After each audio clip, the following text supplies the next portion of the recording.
everyone. Fourth സെമസ്റ്ററിലെ spectrum സബ്ജക്റ്റിലെ second മൊഡ്യൂളിലെ ഫസ്റ്റ് ചാപ്റ്റർ ആയിട്ടുള്ള ദ ബിഗ് ഫിഷ് എന്ന് പറയുന്ന സ്റ്റോറിയെ പറ്റിയിട്ടാണ് ഡിസ്കസ് ചെയ്യാൻ പോകുന്നത്. The big fish written by NP Hafiz Mohammed. First നമുക്ക് ഓഥറിനെ പറ്റിയിട്ട് ഡിസ്കസ് ചെയ്യാം. NP Hafiz Muhammad is a sociologist, writer, illustrator, corporate trainer, and family counselor. He has written many stories and books for children. He writes in Malayalam. Some of his books have been translated into English and also in some other Indian languages. അദ്ദേഹം ഒരു sociologist ആണ്, writer ആണ്. അദ്ദേഹം കുറേ books എഴുതിയിട്ടുണ്ട്, stories എഴുതിയിട്ടുണ്ട്, ചിൽഡ്രന് വേണ്ടി books എഴുതിയിട്ടുണ്ട്. മലയാളത്തിൽ അദ്ദേഹം കുറേ ബുക്സ് എഴുതിയിട്ടുണ്ട്. അദ്ദേഹത്തിൻ്റെ ബുക്സൊക്കെ കുറേ എണ്ണം ഇംഗ്ലീഷിലോട്ട് ട്രാൻസ്ലേറ്റ് ചെയ്യപ്പെട്ടിട്ടുണ്ട്. ഇതാണ് ഓഥറിനെ പറ്റിയിട്ട് പഠിക്കാനുള്ളത്. ഇനി ദ ബിഗ് ഫിഷ് എന്ന് പറയുന്ന സ്റ്റോറിയുടെ ബാക്ക്ഗ്രൗണ്ട് നമുക്ക് നോക്കാം. One of the important changes of the late 20th century, India was the implementation of the new economic policy. 20th സെഞ്ച്വറിയുടെ അവസാനത്തോടുകൂടി ഇന്ത്യയിൽ ഇംപ്ലിമെൻ്റ് ചെയ്തിട്ടുള്ള ഒരു പോളിസി ആയിരുന്നു ന്യൂ എക്കണോമിക് പോളിസി. അത് കാരണം കുറേ ചേഞ്ചസും വന്നിട്ടുണ്ട്. ഇതാണ് ദ ബിഗ് ഫിഷ് എന്ന് പറയുന്ന സ്റ്റോറിയുടെ ബാക്ക്ഗ്രൗണ്ട് ആയിട്ട് വരുന്നത്.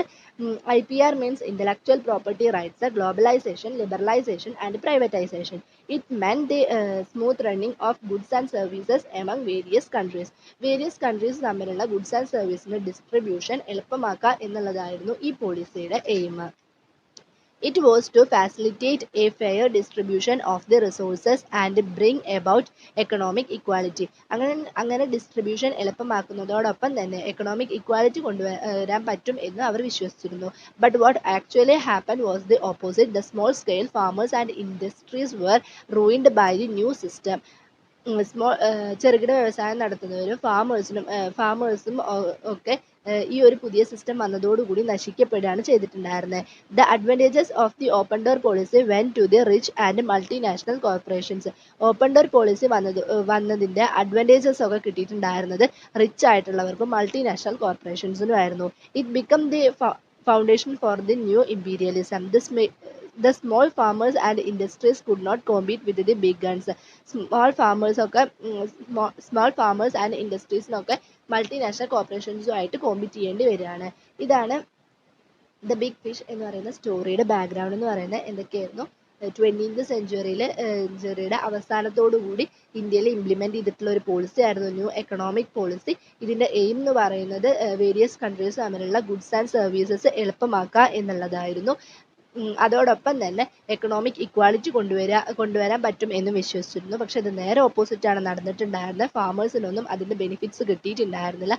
അവരുടെ നാശമായിരുന്നു ഈ ഒരു ന്യൂ സിസ്റ്റം വന്നതോടുകൂടി നടന്നിട്ടുണ്ടായിരുന്നത്. ഈ ഓപ്പൺ ഡോർ പോളിസിയുടെ അഡ്വാൻറ്റേജസ് ഒക്കെ കിട്ടിയിട്ടുണ്ടായിരുന്നു റിച്ച് ആയിട്ടുള്ളവർക്കും മൾട്ടിനാഷണൽ കോർപ്പറേഷൻസിനും ആയിരുന്നു. ഈ ഫാമേഴ്സും ഇൻഡസ്ട്രീസും ഒക്കെ കോമ്പീറ്റ് ചെയ്യേണ്ടി വന്നത് മൾട്ടിനാഷണൽ കോർപ്പറേഷൻസിനായിരുന്നു. ഇതാണ് ദ ബിഗ് ഫിഷ് എന്ന് പറയുന്ന സ്റ്റോറിയുടെ ബാക്ക്ഗ്രൗണ്ട് എന്ന് പറയുന്നത്. മനസ്സിലായെന്ന് വിശ്വസിക്കുന്നു. അപ്പോൾ ഇനി ദ ബിഗ് ഫിഷ് എന്ന് പറയുന്ന സ്റ്റോറിയുടെ സമ്മറി ആണ് നോക്കുന്നത്. ദ ബിഗ് ഫിഷ് എന്ന് പറയുന്ന സ്റ്റോറിയിൽ മെയിൻ പ്രൊട്ടഗോണിസ്റ്റ് എന്ന് പറയുന്നത് അലസൻകുട്ടിയാണ്. അലസൻകുട്ടി ട്രഡീഷണലിനെ വിശ്വസിക്കുന്നതും ഗ്രാമത്തിനെ ഇഷ്ടപ്പെടുന്ന ഒരാളായിരുന്നു. അദ്ദേഹത്തിൻ്റെ ഡെയിലി റൊട്ടീൻ എന്ന് പറയുന്നത് രാവിലെ എണീറ്റ് പ്രാർത്ഥനയൊക്കെ കഴിഞ്ഞ് അദ്ദേഹത്തിൻ്റെ കുളമുണ്ട്. അപ്പോൾ കുളത്തിലെ മീനുകൾക്ക് ഫുഡ് കൊടുക്കുക, അവരോട് സംസാരിക്കുക, ഇതൊക്കെയായിരുന്നു അദ്ദേഹം ഇഷ്ടപ്പെട്ട് ചെയ്തിട്ടുണ്ടായിരുന്നത്.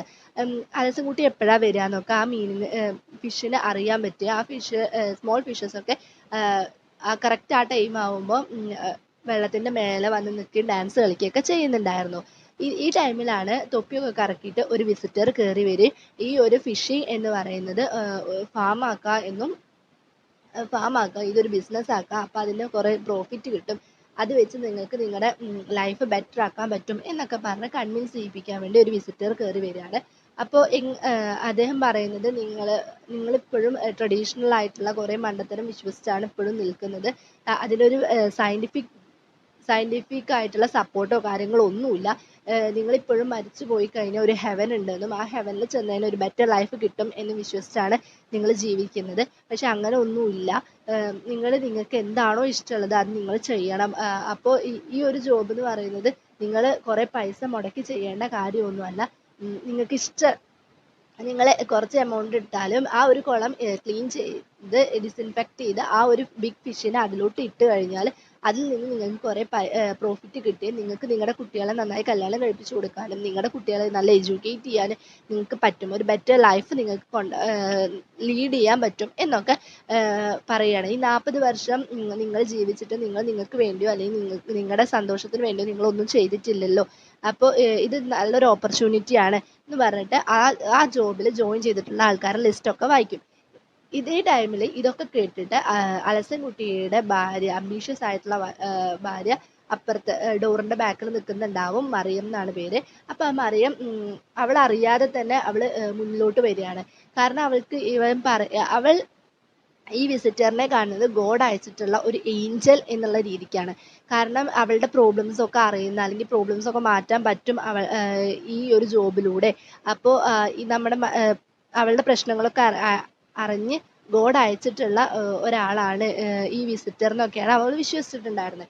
അവള് വിചാരിക്കുന്ന ഈ ഒരു ജോബ് കിട്ടിക്കഴിഞ്ഞാൽ മകളെ നന്നായി കല്യാണം കഴിപ്പിച്ചു കൊടുക്കാനും മകന് ഒരു ബെറ്റർ കോളേജിൽ ഒരു അഡ്മിഷൻ കൊടുക്കാൻ കഴിയും, നല്ലൊരു ലൈഫ് കൊണ്ടുപോകാൻ കഴിയും എന്നൊക്കെ അവൾ വിശ്വസിച്ചിട്ടുണ്ടായിരുന്നു. എന്നിട്ട് അവള് അലസൻകുട്ടീനോട് അഡ്വൈസ് കൊടുക്കുന്നുണ്ട്. അവൻ പറയുന്നത് നന്നായിട്ട് കേൾക്ക്, നല്ലൊരു ഓപ്പർച്യൂണിറ്റി ആയിട്ടാണ് തോന്നുന്നത്, നിങ്ങൾ നല്ലൊരു ലൈഫ് നമുക്ക് കിട്ടും, അപ്പോൾ ശ്രദ്ധിച്ച് കേൾക്കുള്ളൂ എന്നൊക്കെ പറഞ്ഞ് അവൾക്ക് അഡ്വൈസ് കൊടുക്കും. എന്നിട്ടൊന്നും ഇവൻ അലസൻകുട്ടി കൺവിൻസ്ഡ് ആവില്ല. അവസാനം ഇയാൾ പോവാൻ നേരത്ത് പറയും, നിങ്ങൾ നല്ലൊരു തീരുമാനം എടുക്കുമെന്ന് ഞാൻ വിശ്വസിക്കുന്നുണ്ട്, നിങ്ങൾക്ക് ഇഷ്ടമുള്ള പോലെ നിങ്ങൾ ഇതൊരു നല്ല പ്രോഫിറ്റാണ് കിട്ടുന്നത്, നല്ല പ്രോഫിറ്റ് കിട്ടും, നിങ്ങളുടെ ലൈഫ് ബെറ്റർ ആവും എന്നുള്ളതൊക്കെ ആലോചിച്ചിട്ട് വേണം നിങ്ങളൊരു തീരുമാനം എടുക്കാനെന്നും പറഞ്ഞിട്ട് ആ വിസിറ്റർ പോകും. അപ്പോൾ അലസൻകുട്ടിയും മറിയവും കൂടി അയാളുടെ അലസൻകുട്ടിയുടെ ബാപ്പയെ കാണാൻ വേണ്ടി പോകും. അപ്പോൾ ബാപ്പയെ കാണാൻ വേണ്ടി പോകുമ്പോൾ അവിടെ കുറേ നെക്സലൈറ്റ്സ് ഉണ്ടാവും. അപ്പോൾ അവർ കൊക്കക്കോളയ്ക്കെതിരെ അമേരിക്കൻകാർക്കെതിരെയും അമേരിക്കയിൽ നിന്ന് വന്നിട്ടുള്ള ആൾക്കാരോട് തിരിച്ച് അവരുടെ നാട്ടിലോട്ട് പോകാൻ പറയും. കൊക്കക്കോള വേണ്ട എന്നും പോലീസുകാരോട് അറേബ്യൻ സീയിൽ പോയി മരിക്കാൻ പറയും. അവിടെ ഉള്ള മൂലധനം മീൻസ് അവിടെ ഉണ്ടായിരുന്ന ഗ്ലോബൽ ക്യാപിറ്റൽസ് ഒക്കെ നിന്നു എന്നൊക്കെ പറഞ്ഞ് അവർ കുറേ ശ്ലോകങ്ങൾ ചൊല്ലുകയാണ്. അപ്പം അങ്ങനെ മുദ്രാവാക്യം പറഞ്ഞുകൊണ്ടിരിക്കുന്ന സമയത്താണ് ഇവർ ആ റൂട്ടിൽ കൂടെ വരുന്നത്. അങ്ങനെ അവിടെ ബാപ്പയുടെ അടുത്ത് എത്താൻ വൈകുകയും ചെയ്യും. എന്നിട്ട് ബാപ്പയോട് ചെന്നിട്ട് പറയും, ഇങ്ങനെ ഒരു ഓപ്പർച്യൂണിറ്റി വന്നിട്ടുണ്ട് പറയും. ബാപ്പയുടെ ഈ അലസൻകുട്ടിയുടെ താഴെ അനിയന്മാരുണ്ട്. അപ്പം അനിയന്മാരൊക്കെ ഗൾഫിലാണ്. ഇവന് ഈ ഗ്രാമത്തിനോടായിരുന്നു ഇഷ്ടം. ഇവൻ ടിക്കറ്റ് ഒന്നും ആക്സെപ്റ്റ് ചെയ്യുന്നുണ്ടായിരുന്നില്ല.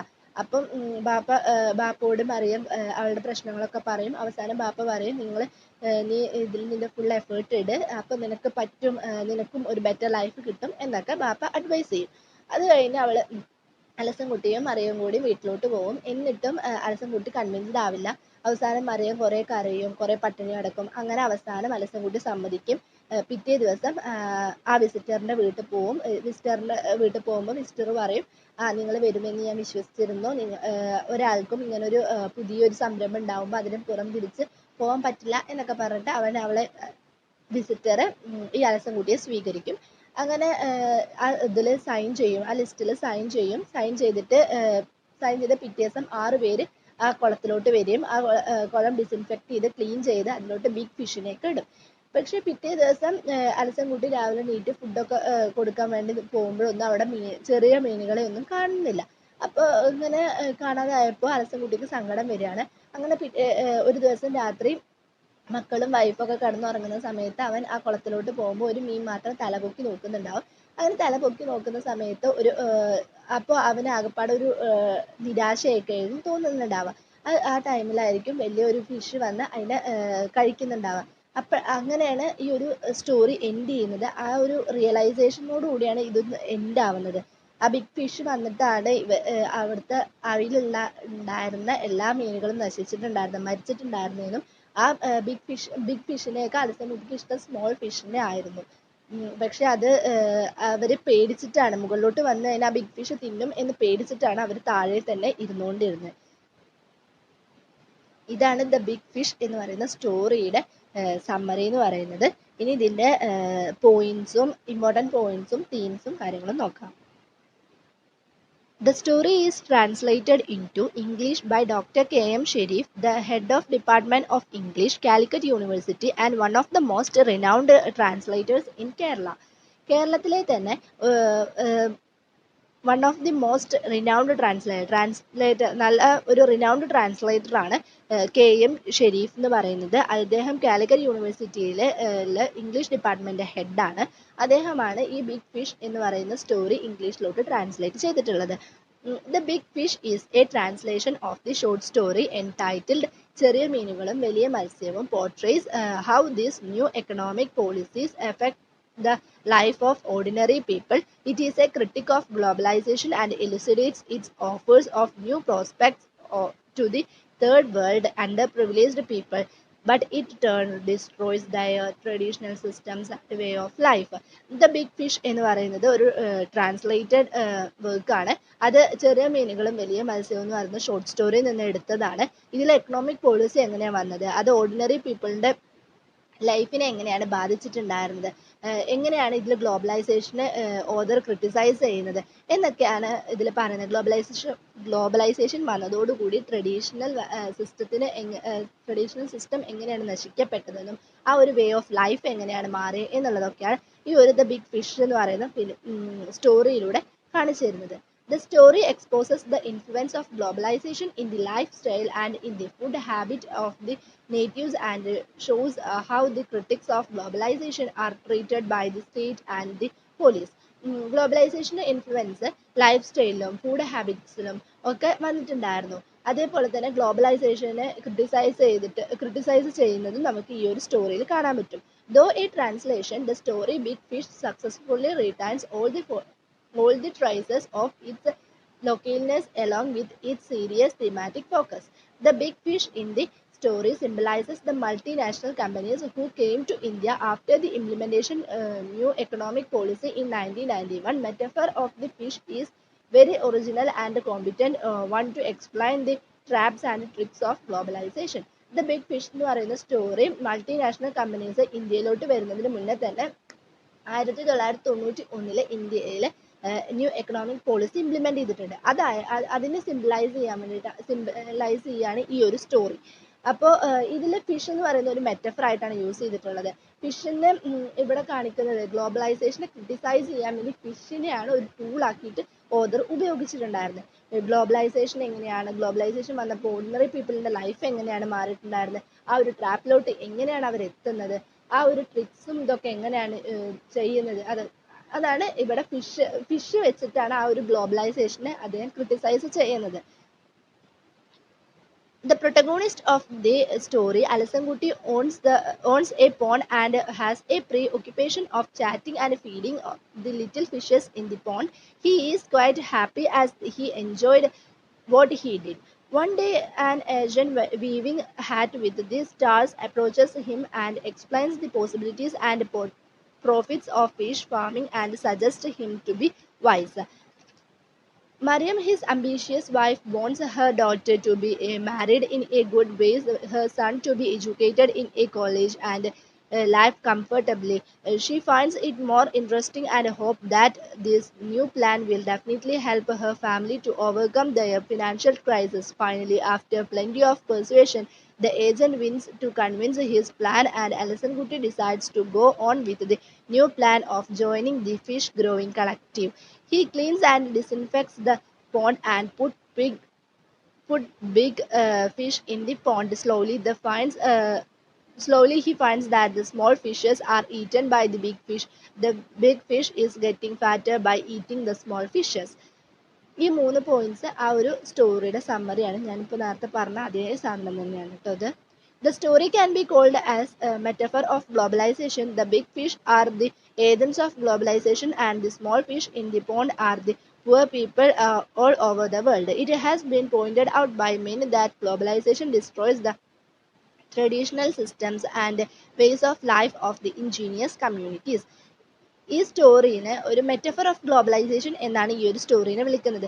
ദ ബിഗ് ഫിഷ് എന്ന് പറയുമ്പോൾ ആ ഒരു ദ ബിഗ് ഫിഷ് എന്ന് പറയുന്നത് വിസിറ്ററിനെ ആണ് അവിടെ സിംബലൈസ് ചെയ്യുന്നത്. ആ വിസിറ്റർ വരികയും അവൻ ഈ ഒരു ഫിഷ് എന്ന് പറയുന്ന ആ അവരുടെ ഇഷ്ടത്തോട് ചെയ്തിരുന്ന ആ ഒരു പണീനെ ഒരു ബിസിനസ് ആക്കി മാറ്റാൻ മാക്സിമം കൺവിൻസ് ചെയ്യിപ്പിക്കാൻ ശ്രമിക്കുന്നുണ്ട്. അതൊരു ഗ്ലോബലൈസേഷൻ്റെ ഒരു ഏജന്റ് ആയിട്ടാണ് അവിടെ ആ ഒരു വിസിറ്റർ വരുന്നത്. ആ വിസിറ്ററിനെ ഇവിടെ ദ ബിഗ് ഫിഷ് എന്ന് പറയുന്ന ആ ഒരു ബിഗ് ഫിഷ് എന്ന് പറയുന്നത് സിംബലൈസ് ചെയ്യുന്നത് അയാളെയാണ്. വെറും ഒരു സ്റ്റോറി ആയിട്ട് കാണാതെ ഇവിടെ ഒരു ഗ്ലോബലൈസേഷൻ ആണ് ഇവിടെ മെയിൻ തീമായിട്ട് വരുന്നത്.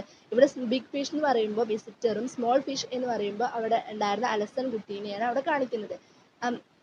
ട്രഡീഷണലിനെ വിശ്വസിക്കുന്ന, അവിടെ ഉള്ള ട്രഡീഷണൽ ബിലീഫ് ചെയ്യുന്ന, ഗ്രാമത്തിന് ഇഷ്ടപ്പെടുന്ന ഒരു കൂട്ടം ആൾക്കാരാണ് ഇവിടെ സ്മോൾ ഫിഷ് എന്ന് പറയുന്നത്. ബിഗ് ഫിഷ് എന്ന് പറയുന്നത് മാറ്റങ്ങളെ ഇഷ്ടപ്പെടുന്ന, ഒരു പ്രോഫിറ്റ്സിന് വേണ്ടി, ബിസിനസ്സിന് വേണ്ടി മാത്രം, അല്ലെങ്കിൽ പൈസയ്ക്ക് വേണ്ടി മാത്രം വരുന്ന കുറേ പേര്, കുറേ അങ്ങനെ പറഞ്ഞ് മയക്കിയെടുക്കുക പാവപ്പെട്ട ജനങ്ങളെ. ആ ഒരു ലോകത്ത് അവർ വിശ്വസിച്ചിരുന്നതൊക്കെ തെറ്റാണ്, ഇതാണ് നല്ല രീതി, അല്ലെങ്കിൽ ഇങ്ങനെ ചെയ്ത് കഴിഞ്ഞാൽ നിങ്ങൾക്ക് പണം കിട്ടും എന്നൊക്കെ പറഞ്ഞ് ഓരോ ട്രിക്സ് ഉപയോഗിച്ച് അവരവരുടെ വഴിയിലോട്ട്,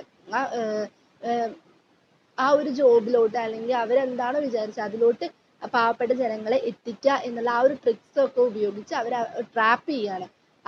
അതാണ് ഇവിടെ മെയിൻ ആയിട്ട് ഉപയോഗിച്ചിട്ടുള്ള തീം. അപ്പൊ ഗ്ലോബലൈസേഷൻ എന്ന് പറയുന്ന ആ ഒരു ഇത് അവിടെ ഒരു ബിസിനസ് ആക്കി മാറ്റിയും ആ ആളെ, അലസൻ കുട്ടീനെ, ഒന്നിനും താല്പര്യമില്ലാത്ത ആളെ കൺവിൻസ് ചെയ്ത് അയാളെ ആ ഒരു ഫിഷ് ഫാമിംഗ് എന്ന് പറയുന്ന അതിലോട്ട് ആക്കാൻ അയാൾ ഉപയോഗിച്ച ട്രിക്സും കാര്യങ്ങളൊക്കെയാണ് ഈ ഒരു ഇതിൽ പറയുന്നത്. ഇവിടെ സത്യം പറഞ്ഞാൽ ഇവിടെ ഫിഷ് എന്ന് പറയുന്ന ആ ഒരു ഇത് സിംബലൈസ് ചെയ്യുന്നത്, ഗ്ലോബലൈസേഷനെ ക്രിട്ടിസൈസ് ചെയ്യാൻ വേണ്ടിയിട്ടാണ് ഇവിടെ ഫിഷ് എന്ന് പറയുന്നത് തന്നെ ഇവിടെ ഉപയോഗിച്ചിട്ടുള്ളത്, ഒരു ടൂൾ ആക്കിയിട്ട് ഉപയോഗിച്ചിട്ടുള്ളത്. ഒരു ബിഗ് ഫിഷ് വന്ന് സ്മോൾ ഫിഷിനെ വിഴുങ്ങുന്ന രീതിയിലാണ് ഈ വിസിറ്റർ വന്ന് അലസൻ കുട്ടിയുടെ ലൈഫിനെ തന്നെ മാറ്റി മറിക്കുന്നത്, അല്ലെങ്കിൽ ലൈഫിലെ ബിലീഫും കാര്യങ്ങളൊക്കെ മാറ്റി ഒരു ട്രഡീഷണൽ വാല്യൂസിനൊക്കെ നശിപ്പിച്ച് അയാളുടെ വേയിലോട്ട് ഈ പാവപ്പെട്ട അലസൻ കുട്ടീനെ എത്തിക്കുകയാണ്. അതാണ് ഇവിടെ മെയിൻ ആയിട്ട് തീം എന്ന് പറയുന്നത്. പിന്നെ ഗ്ലോബലൈസേഷൻ എങ്ങനെയാണ് ട്രഡീഷണൽ സിസ്റ്റത്തിനെ ഡിസ്ട്രോയ് ചെയ്യുന്നത്, അയാളുടെ ലൈഫിനെ എങ്ങനെയാണ് മാറ്റി മറിച്ചത് എന്നൊക്കെയാണ്. അയാളുടെ ഒരു ഡെയിലി റൊട്ടീനായിരുന്നു ആ മീനിനെ കാണുക, ഫുഡ് കൊടുക്കുക, സംസാരിക്കുക എന്നുള്ളതൊക്കെ അയാൾക്ക് ഇഷ്ടപ്പെട്ട് ചെയ്യുമായിരുന്നു. പക്ഷെ ആ ഒരു ബിഗ് ഫിഷ് വന്നതോടുകൂടി ആ സ്മോൾ ഫിഷിനെ കാണാതാവുകയും ആ ബിഗ് ഫിഷ് അതിനെ ഫുള്ള് കഴിച്ചുകൊണ്ടിരിക്കുകയും ഒക്കെയാണ് ചെയ്യുന്നത്. ഇങ്ങനെ ഫാമേഴ്സ് വരുമ്പോൾ ഇങ്ങനെ ഈ ബിഗ് ഫിഷ് വലുതായി അതിൻ്റെ ഒരു പ്രോഫിറ്റ്, ഇതിന്ന് ആ ബിഗ് ഫിഷ് ഉണ്ടായി ആ ബിഗ് ഫിഷ് സെയിൽ ചെയ്യുമ്പോൾ ഒരു പ്രോഫിറ്റിൻ്റെ ഒരു 10% ഒക്കെ ആയിരിക്കാം പാവപ്പെട്ട ആൾക്കാർക്ക് കിട്ടുന്നുണ്ടാവുക. അതിൻ്റെ മെയിൻ പ്രോഫിറ്റ് കിട്ടുന്നത് ഈ വിസിറ്റേഴ്സ് പോലുള്ള, അല്ലെങ്കിൽ അങ്ങനത്തെ ഉള്ള ഏജൻസിനായിരിക്കും. അപ്പൊ ആ ഒരു ട്രാപ്പിലോട്ട് ജനങ്ങളെ എത്തിക്കുക എന്നുള്ള ആ ഒരു അതിനെ എത്തിക്കുകയാണ്. അപ്പൊ ആ ഒരു പ്രോസസ്സിനെ ക്രിട്ടിസൈസ് ചെയ്യാൻ വേണ്ടിയിട്ടാണ് ഓഥർ ഇവിടെ ഫിഷിനെ ഉപയോഗിച്ചതും ഈ ഒരു സ്റ്റോറി എഴുതിയിട്ടുള്ളത്. ഇപ്പോൾ എല്ലാവർക്കും മനസ്സിലായെന്ന് വിശ്വസിക്കുന്നു. Thank you for watching.